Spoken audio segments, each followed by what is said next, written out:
Aquí veremos a un grupo muy numeroso de gente gritando y quejándose por ser los últimos de la cola.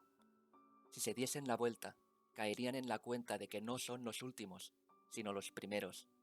Así lo preconizó San Mateo, y así se aplica en la más hegemónica de las religiones seglares.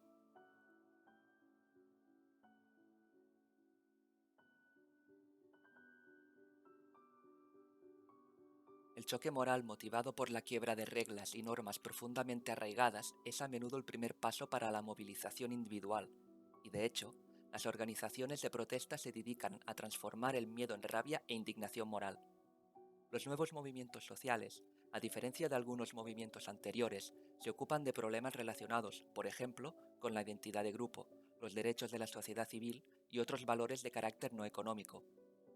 En las sociedades postindustriales, los movimientos sociales pueden modificar la sociedad mediante la acción, no atacando directamente al sistema político, sino construyendo identidades.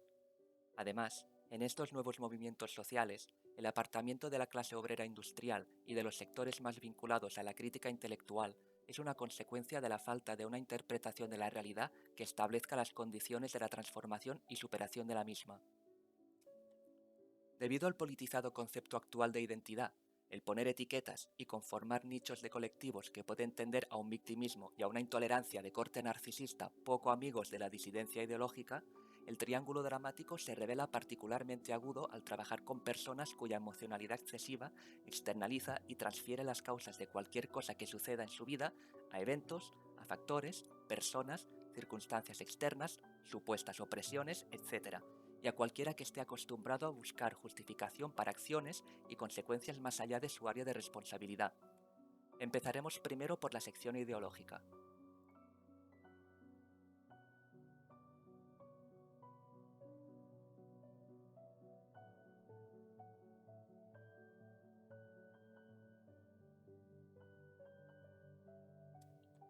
Una de las novedades que aportan las ciencias sociales al estudio de las emociones es el considerarlas no solamente como un fenómeno individual, sino que éstas se enfocan como fenómenos colectivos, que pueden incluso generar fenómenos de contagio, y crear o modificar climas emocionales que pueden ser positivos o negativos. Además, se incluye de lleno la identidad como algo a tener en cuenta en el estudio de las emociones y de los movimientos sociales. La identidad se ve influida y constituida por las elecciones que tomamos y el compromiso personal que podamos asumir en un momento dado con determinadas causas. Nuestras emociones son el producto de la interpretación, es decir, del proceso cognitivo que tiene lugar en nuestro cerebro sobre la realidad que vivimos. Se puede decir que existe una serie de emociones básicas que posteriormente se combinan entre sí. Estas nos proporcionan un juicio de valor organizado de la realidad, que funciona a su vez como elemento movilizador y motivador de cara a una acción determinada. De un tiempo a esta parte, la emoción ha pasado a conferir una nueva perspectiva en el análisis de las dinámicas políticas y de las lógicas democráticas y de protesta frente al hiperracionalismo. Aparece una mayor tendencia hacia la subjetivación. A este nuevo paradigma se le ha venido denominando giro afectivo, en inglés the affective turn. Este es, en primer lugar, la reacción del mundo de la investigación a un cambio más general, es decir, a la emocionalización de la vida pública y de las instituciones, sectores y subsistemas que la conforman. El término se refiere además al creciente y crucial papel de las emociones en la transformación de las esferas de la vida pública tales como los medios de comunicación, la salud o la esfera legal, entre otras. Corinne Squire bautizó a estas sociedades como sociedades afectivas. Hallamos vinculadas las emociones a la acción. En este sentido, la teoría de la inteligencia afectiva propone una ruta indirecta para unir emociones, cognición y acción. En ella, las emociones sirven como una señal para procesar información de manera sistemática o confiar en predisposiciones en el momento de definir la dirección de la acción participativa.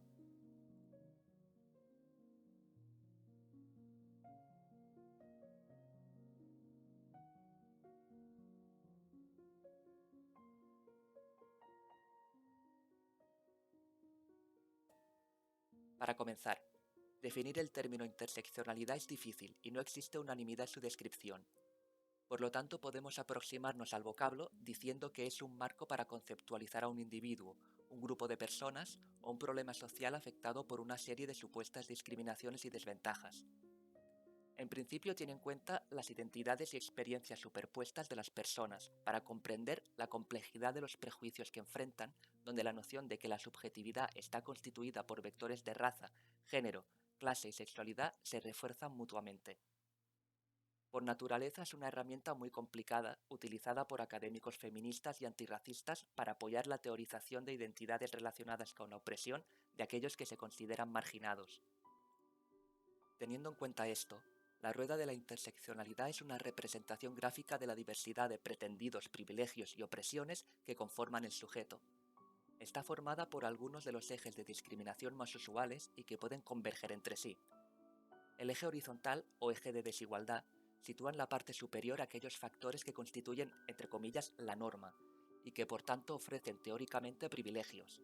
Es decir, serían aquellas personas que, dadas que sus condiciones son consideradas como socialmente bien aceptadas, gozarían de acceso más fácil a los derechos y oportunidades que a quienes se perciben como, entre comillas de nuevo, los oprimidos, los subalternos, siendo los subalternos aquellas personas que se sitúan al otro lado del eje, el de la opresión-resistencia.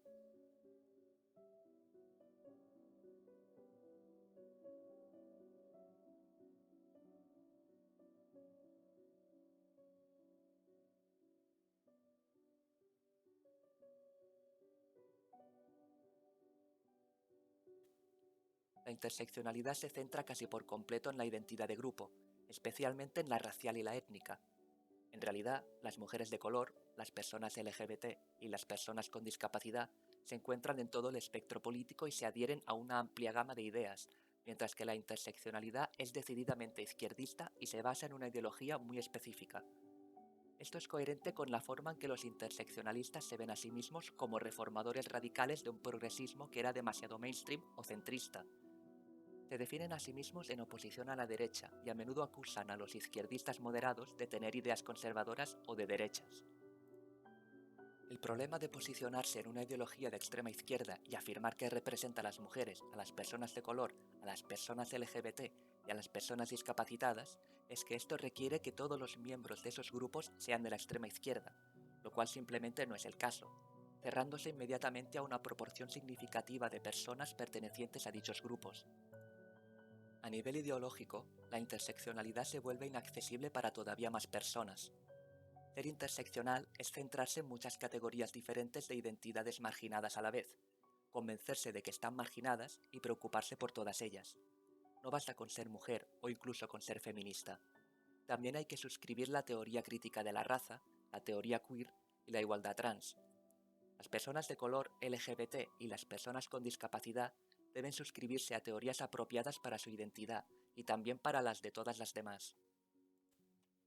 El problema es que la mayoría de las mujeres no son feministas de ningún tipo.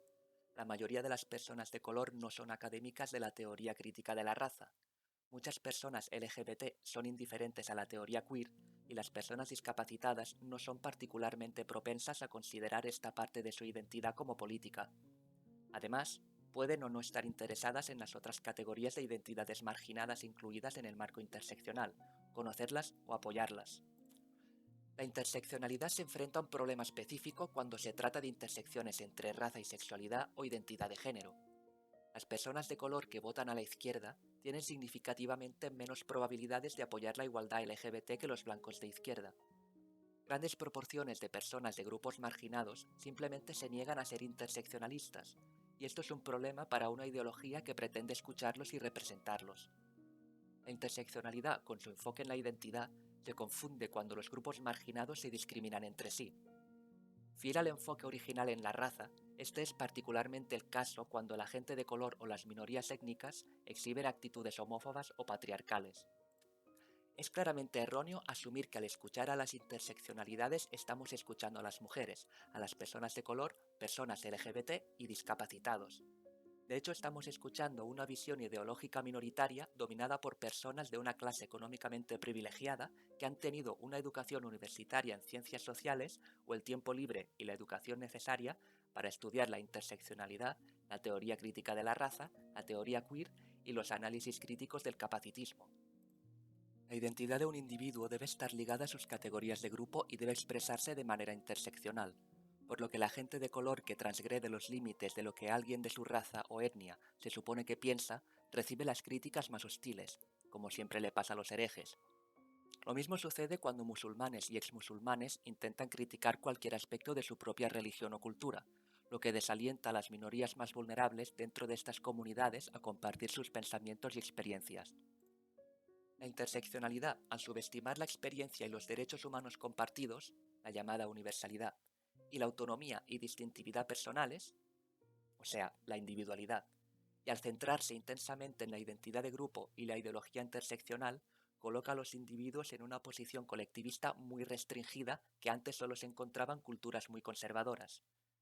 La idea es que si no se es feminista interseccional, entonces se es misógino, supremacista blanco, homófobo, transfobo y capacitista, llevando consigo la idea perniciosa de que los individuos no son individuos, sino estereotipos, lo que exige una pureza ideológica tal que pocas personas pueden o desean conocer. O sea, se es un traidor. Sigamos ahora en lo tocante al área de la psicología.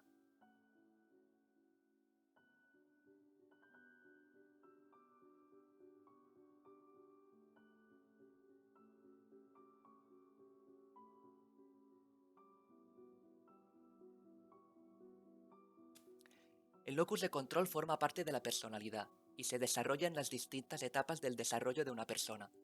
Es un concepto que hace referencia a la percepción que una persona tiene en cuanto a la posibilidad de dominar un acontecimiento y con las formas de interpretar diversas situaciones de la vida, ya sea que el control se encuentre dentro o fuera de uno mismo. Cuando se encuentra dentro, significa que la persona es capaz de dominar un suceso, y esta internalidad sería lo deseable para el ser humano en cualquier circunstancia, mientras que cuando el control se encuentra fuera de uno mismo, se refiere a que otra persona o cosa es la que domina el acontecimiento, y por lo tanto, se dirige la responsabilidad de un suceso hacia factores externos. Esto es lo que sucede con la ideología woke y la interseccionalidad.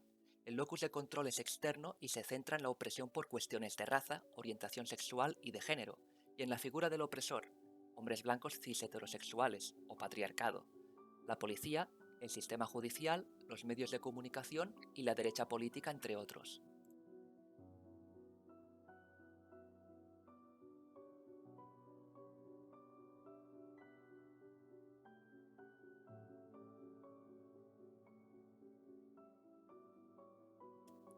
En abril de 1957, el psiquiatra canadiense Eric Berne publicó el artículo Ego States in Psychotherapy, donde aparecen los tres estados del yo, que son la esencia del análisis transaccional y los elementos fundamentales para el análisis estructural, el análisis transaccional propiamente dicho, el análisis de juegos y el análisis de guión. En el análisis transaccional encontramos tres componentes de la personalidad o estados del yo, que son llamados adulto, padre y niño respectivamente, y estos son los términos usados en el dibujo de diagramas de personalidad. Cada uno se refiere a una pluralidad de sentimientos, actitudes y patrones de comportamiento. La figura entonces pretende ser el diagrama de la personalidad completa de cualquier ser humano, que abarca todo lo que se puede sentir, pensar, decir o hacer. Cualquier estado del yo tiene al menos componentes emocionales y conductuales, y además cognitivos y experienciales. El padre corresponde a actitudes relacionadas con el ejercicio de la autoridad y el poder, así como las creencias, los prejuicios, las ideologías y todo aquello que compone el mundo de las normas y valores, también la postura frente a la libertad. Hay que destacar el llamado padre autoritario, que está relacionado con el autoritarismo, la verticalidad y el ejercicio del poder sobre los demás. En determinados casos puede corresponder con el rol de perseguidor en el triángulo dramático y a la figura del militante woke. En menor medida, se le podría atribuir el rol de salvador, también en el triángulo dramático, y al aliado woke. Estos los trataremos más adelante. El adulto es el único de los estados del yo que nos muestra tal y como somos, sin los condicionamientos que recibimos de nuestro entorno primario. Comprende nuestras facetas más racionales y autocríticas y predomina la razón. Es la forma organizada de percibir la realidad, de acuerdo con los conocimientos y las experiencias que hemos adquirido como fruto de la reflexión autónoma. Sus principales características son el autocontrol y la autodeterminación. La fiabilidad o el compromiso también se consideran cualidades sociales inherentes del adulto, y este media entre padre y niño para prevenir depresiones. El niño es un conjunto de sentimientos, actitudes y patrones de comportamiento que son reliquias de la propia infancia del individuo. Corresponde a los impulsos más elementales. En principio, tiene que ver con expresar lo que sentimos y pensamos de forma completamente espontánea. Al estado del yo niño corresponden los impulsos, las fantasías ilimitadas y todo el mundo de lo irracional. Es una realidad en la que predominan las emociones por encima del pensamiento. La imprevisión, la imprudencia y la espontaneidad es lo que sobresale. Nos interesa la figura del niño rebelde, que es aquel al que no se le permitió manifestarse plenamente y por eso se torna caprichoso y reprimido, que busca que otros se hagan cargo de él y se enfada cuando no logra lo que desea. No se responsabiliza de sus acciones, busca que le hagan caso y se queja constantemente en lugar de afrontar las situaciones con responsabilidad. Equivaldría, más o menos, al rol de víctima en el triángulo dramático y a la víctima woke por excelencia. Los estados del yo del niño y del padre están, entre comillas, almacenados, desde el pasado de la persona. Por el contrario, el adulto se experimenta en el presente siempre en movimiento.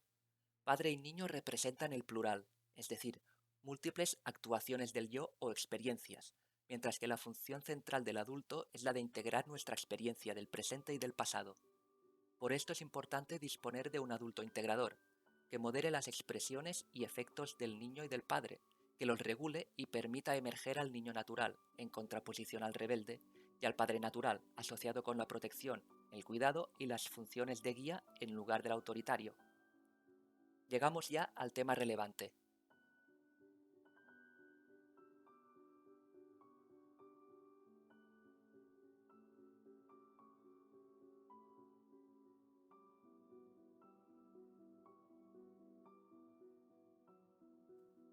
El triángulo dramático de Karpman es un modelo psicológico y social de la interacción humana en el análisis transaccional descrito por el Dr. Stephen Karpman, en el que se plantean tres roles disfuncionales que las personas solemos adoptar en diferentes situaciones: el perseguidor, la víctima y el salvador.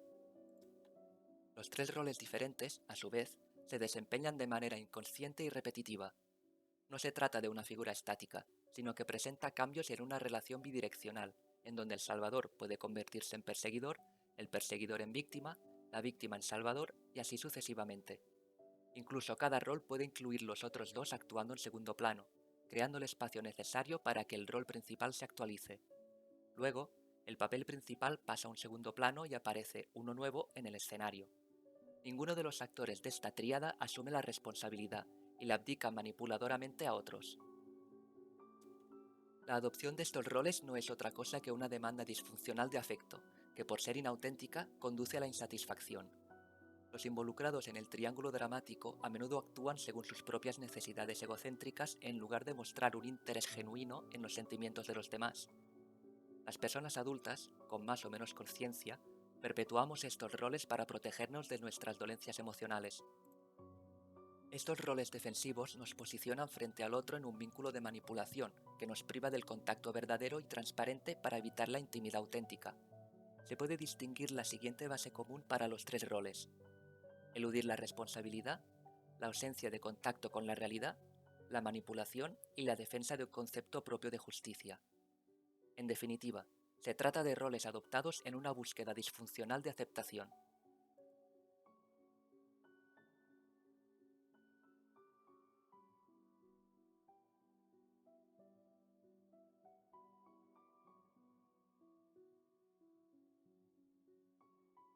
Desde una energía agresiva, el perseguidor busca satisfacer sus propias necesidades actuando en interés propio y poniendo al otro en situación de sufrimiento. Necesita en el otro complementariedad sumisa y victimista para poder perpetuar su dominancia. La víctima en sí no es importante, pero es fundamental su existencia. Podríamos decir que el perseguidor busca a alguien que no tiene lo que él tiene para poder seguir poniendo en juego lo que tiene. Se mueve bajo la premisa de que hay que cortarles la cabeza a los demás antes de que se la corten a él. Un perseguidor está lleno de resentimiento e indignación, entre comillas, justa. Todas sus aspiraciones están dirigidas a castigar a la víctima. Él representa la verdad y la justicia. A menudo, estas personas son fanáticas y propensas a defender hostilmente sus ideas cuando se las cuestionan. Carecen de la flexibilidad y la capacidad para ver una situación desde diferentes perspectivas. Son profundamente dependientes y apegados a sus directivas limitantes, por ejemplo, la legitimidad, y también a sus convicciones. Este rol se pone claramente de manifiesto en la abundancia de sentimientos y emociones negativas hacia personas o situaciones. El Salvador va brindando ayuda con la falsa ilusión de crear y mantener la dependencia de los demás hacia sí mismo. Esto no es más que una trampa, ya que el que cae en dependencia es el mismo Salvador que necesita de sus víctimas para poder sentir que existe. El Salvador necesita víctimas, y si no las encuentra, se encarga de crearlas. Por tratarse de una ayuda de negociación, es decir, no auténtica, la persona no halla completitud en su rol, y por ello se queja continuamente de sus esfuerzos al mismo tiempo que acaba por contactar con la insatisfacción. Tiene la percepción interna de que los otros le necesitan y asume la responsabilidad de solucionar los problemas de la víctima, pues cree que la víctima no puede resolverlos por sí misma. Actúa influido por la culpa y por la necesidad de sentirse superior. Haciéndose cargo de los problemas ajenos, consigue escaparse y no contactar con su propio sufrimiento. Este papel es muy propio de las personas que quieren cubrir su lado interior, el papel de víctima, con la voluntad de rescatar. Son expertos prácticamente en todas las áreas. Saben cómo construir la relación correcta, cómo curar y brindar apoyo psicológico de la manera correcta, cómo rescatar a las víctimas de la manera correcta y cómo vivir de la manera correcta. Es importante que demuestren su profesionalidad y habilidad en el manejo de situaciones difíciles. Son asertivos y no buscan invitaciones cuando ofrecen su ayuda. Un salvador necesita estar al tanto de los eventos significativos en la vida de otras personas. Psicológicamente viven la vida de otros. Su necesidad de ayudar a los demás tiene sus raíces en una autonomía personal profundamente deteriorada. Dependen de su rol de salvador y se sienten necesarios, útiles e importantes solo cuando ofrecen consejos y cuidados. A menudo su comportamiento es extremadamente obsesivo. Pueden mostrar o explicar cómo comportarse de manera correcta en una u otra situación se les pregunte o no. Una característica específica de sus manifestaciones es la denigración como mecanismo de defensa. La víctima desarrolla un comportamiento autodestructivo. Siente culpa, tristeza, miedo, se siente inferior y posee una autoestima deteriorada. Emplea gran parte de su energía en fracasar, en no acertar. Envía mensajes verbales, corporales y energéticos de indefensión porque un día aprendió que a través de este mecanismo podía llamar la atención y obtener el cariño de los demás. Se ocupa de aportarse dolor y humillación y finge desconcierto. Permanece en una búsqueda constante de un salvador al que luego despreciará por anularle con su ayuda. A las víctimas les gusta demostrar que tienen razón. Su estilo de comunicación tiene un leitmotiv pronunciado. Nada depende de ellos. Viven una vida dura, ausente de felicidad, llena de sufrimiento y de acontecimientos trágicos. Para ellos una circunstancia o una situación puede ser tanto un factor externo como personas y eventos, o interno, como una enfermedad, mala herencia genética, consecuencias de la crianza, falta de educación, etc. Esperan compasión de los demás. Para obtenerla, tienen historias intricadas repletas de ilustraciones de su profunda infelicidad y su dura vida. Su foco de atención está en el pasado. A menudo se piensan que el futuro es difícil y sin esperanza. Jugarán su victimismo en toda su tragedia. En el discurso de la víctima abundan las descripciones de la experiencia personal en términos de problemas. Su percepción se nubla con experiencias emocionales de desesperanza, desilusión, ofensa, tristeza, etc.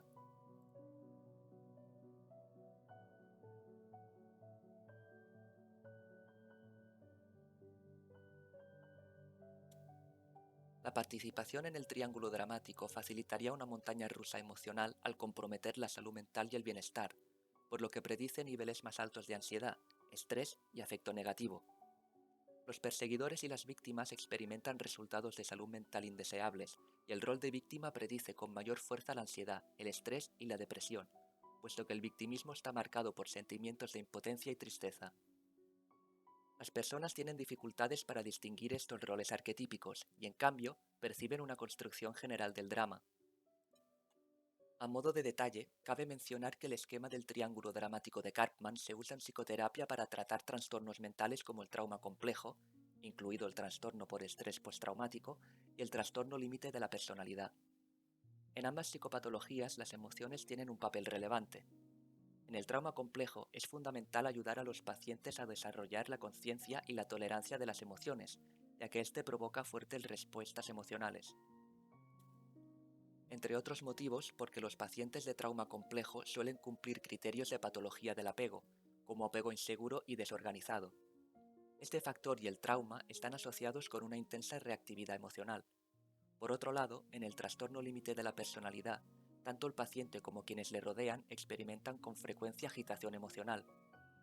Estos individuos sienten emociones intensamente y durante largos periodos de tiempo. Carecen de la capacidad de dejar atrás sus emociones, lo que a menudo resulta en periodos prolongados de inquietud.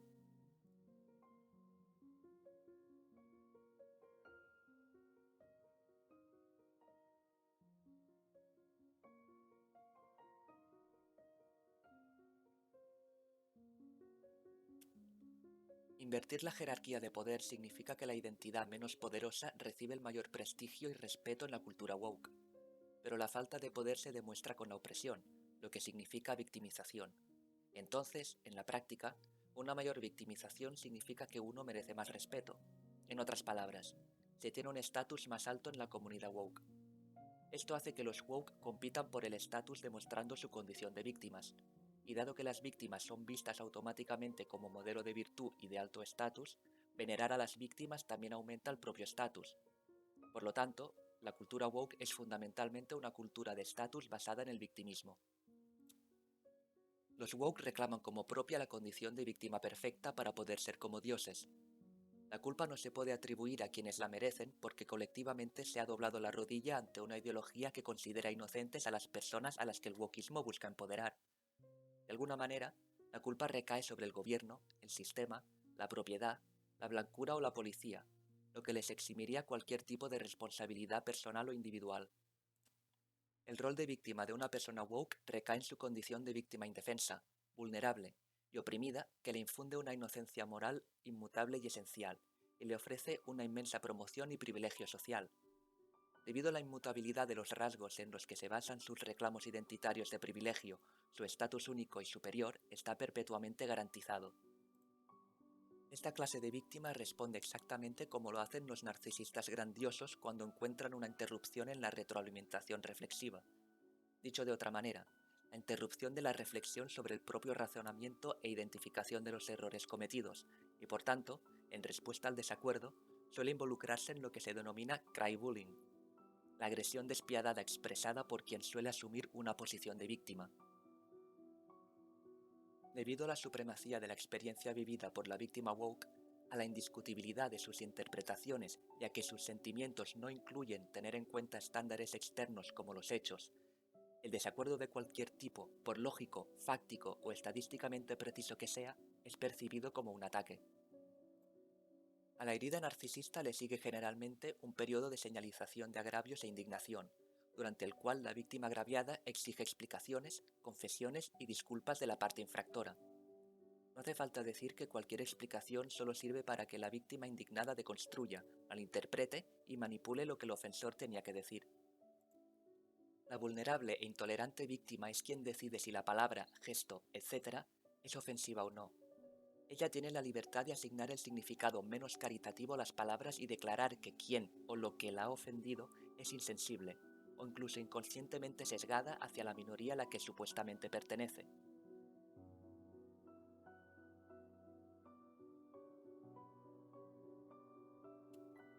El fenómeno colectivo del victimismo woke no sería posible si no fuera por la presencia inmensamente empoderadora y protectora de un grupo que también ha respaldado la cosmovisión woke, que en su mayoría consiste en miembros de la clase opresora, ellos mismos blancos, heterosexuales, hombres, mujeres y sin discapacidad, cuyas motivaciones impulsadas por la culpa han llevado a la idealización del grupo moralmente inocente de víctimas woke.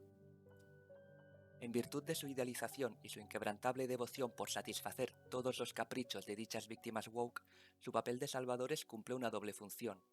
Alivia su culpa autodestructiva debido a, según su propia ideología, sus identidades moralmente despreciables.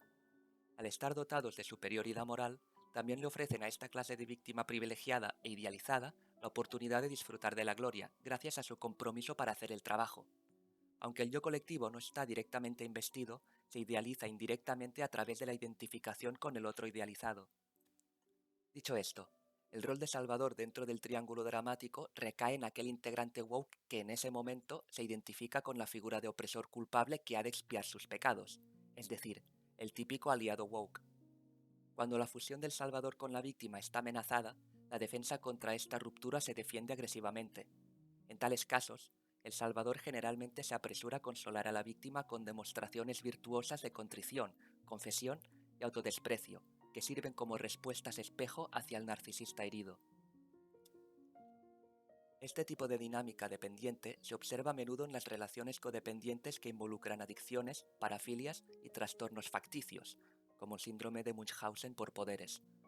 Todos los actores en tales dinámicas crean una fantasía compartida en la que la víctima regresiva o debilitada se salva de toda incomodidad en virtud de su fragilidad imaginada. El salvador habilitador actúa como una especie de héroe, comprometido a proteger, satisfacer y vengar las necesidades y heridas de la víctima. El salvador actúa como policía de la moral.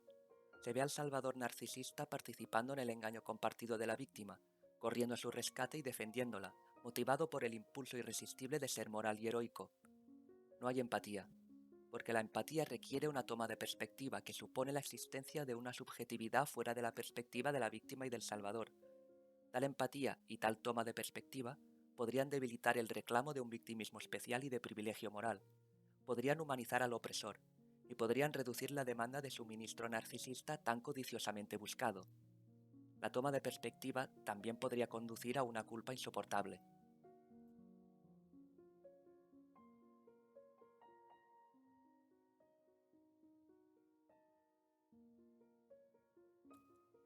Si la fuente de estrés para la fusión entre salvador y víctima proviene del otro disidente, el salvador tiende a volverse farisaicamente destructivo hacia el opresor disidente.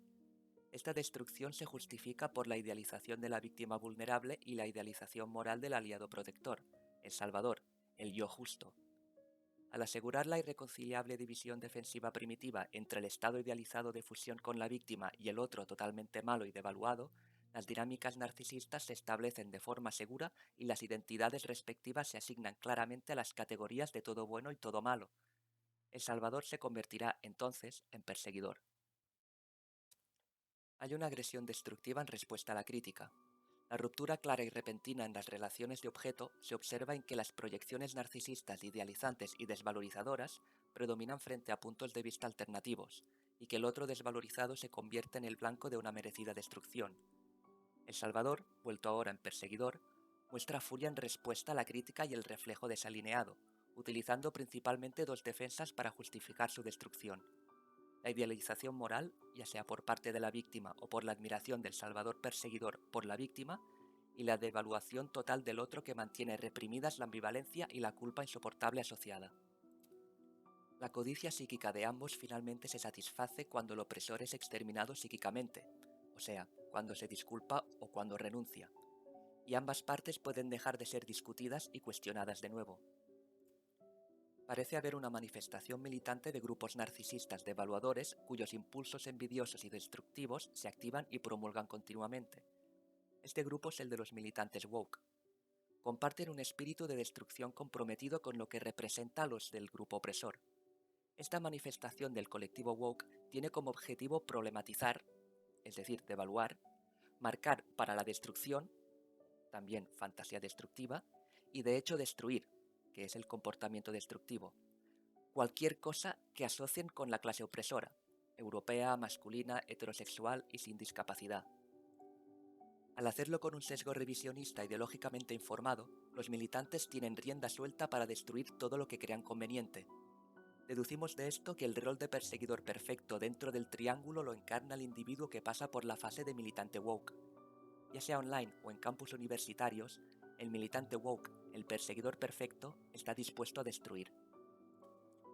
Cuando unido a una turba prepara una emboscada, doxea, amenaza, insulta y demoniza online a los disidentes disconformes, cuando junto a otros activistas se organiza y moviliza para buscarle pegas a los sistemas educativos occidentales y para pedir la cancelación de cursos, derribar estatuas y demonizar los valores occidentales, cuando personas relevantes reciben amenazas de muerte por atreverse a expresar una opinión contraria a la narrativa única woke, cuando el perseguidor perfecto marca y aterroriza a los autores de opiniones impopulares que finalmente se suicidan, o cuando unido a otros grupos radicales organizados se moviliza para intimidar, perturbar y amenazar con violencia a los oradores en las universidades, entonces uno ve el narcisismo devaluador del militante woke en su esplendor.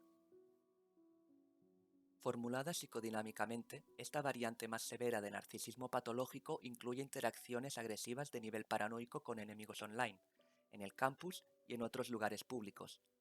El perseguidor ha renunciado a las demandas de idealización, como se ve en su actuación de mala fe, intimidación y troleo de cualquiera que se atreva a manifestar estar en desacuerdo con su ideología destructiva. La hostilidad se mantiene violentamente cuando hace que la misión de su vida sea estar constantemente al acecho para dar el juicio más despectivo contra cualquier cosa relacionada con Occidente, para atacar y destruir lo que considera una cultura occidental totalmente opresiva.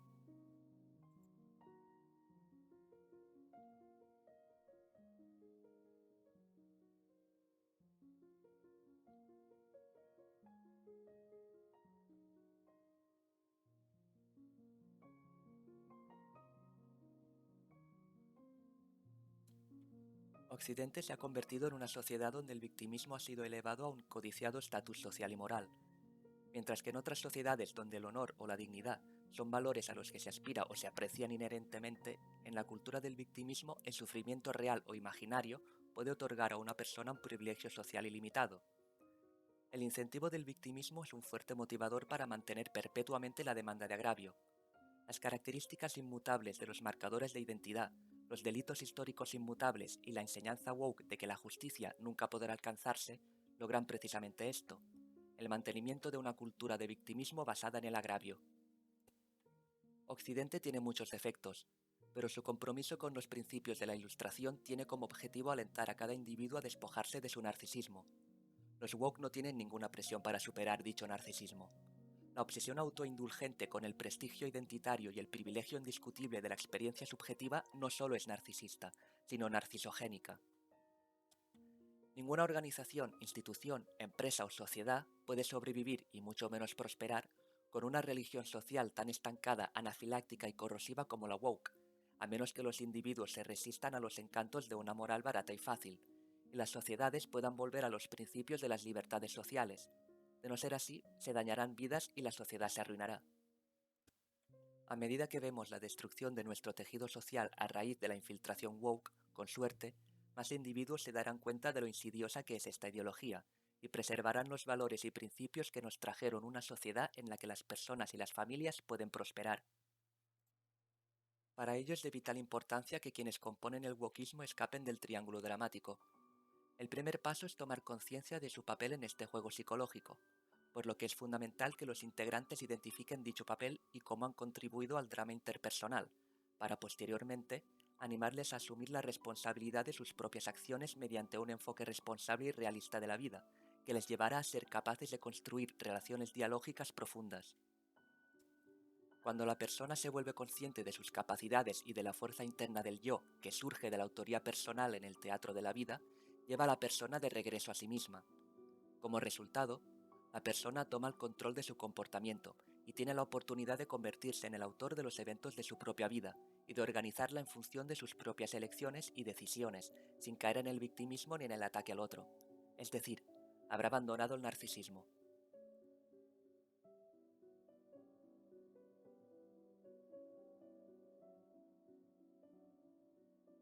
Ya lo dicen, el infierno está lleno de buenas intenciones, y las buenas intenciones las carga el diablo. El verdugo es bien intencionado. Por eso somete a juicio popular la decisión de ejecutar al reo, que juega perplejo a indagar qué hace en el cadalso. El condenado sabe que ese no es su lugar, y antes de percatarse de que cualquiera en el público asistente ha cometido más pecados que él, su sangre será derramada pintando la plaza de ironía, y los pies de los espectadores se encharcarán de cinismo.